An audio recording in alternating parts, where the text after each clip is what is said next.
Bismillahirrahmanirrahim. Assalamu alaikum warahmatullahi wabarakatuh. Alhamdulillah wassalatu wassalamu ala rasulillah sallallahu alaihi wasallam.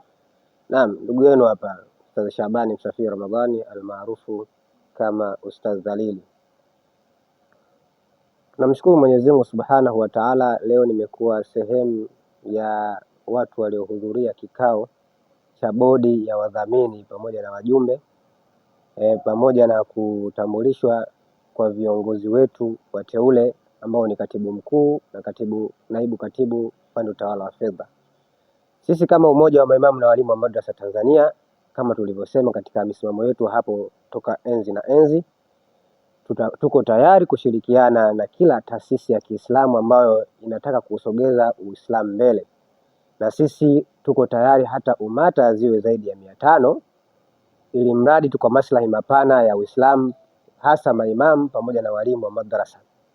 Lakini kitendo cha umata kuingia katika mtu binafsi kuifanya umata kwa ajili ya familia yeye kama yeye, sisi jambo hilo haturuhusu na hatuko tayari miaka 1000 mbele mpaka tukapoingia kaburini.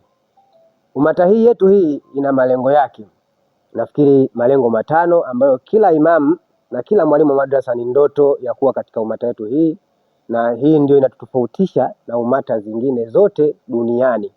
Sisi tunasema tupo imara na tunaendelea na kazi zetu kama kawaida, na kama ilivyosema wa'tasimu bihablillahi jamia wala tafarraqu. Sisi tunaendelea kushirikiana kama mnavyoona, tunashirikiana na kila taasisi, na hivi tu juzi tu hapa leo jana tumeona tukishirikiana na taasisi ya Jumada katika kupromoti katika kazi yao, kwa sababu sisi hatuna tabia ya kumchukia mtu.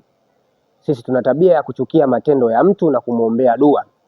Kwa hiyo nikiwa kama mwalimu wa madrasa, nikiwa kama imamu katika sehemu yangu niliyokuwa, nasema tunaendelea kuwa imara, na alhamdulillah kila kitu kitakwenda sawa kwa kadri Allah subhanahu wa ta'ala.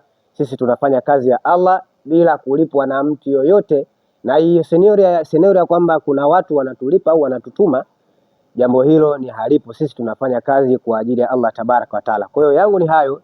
Ni mimi hapa ndugu yenu Ustadh Dhalili, afisa habari wa umata yenye malengo 5. Wa hadha, assalamu alaikum wa rahmatullahi wa barakatuh.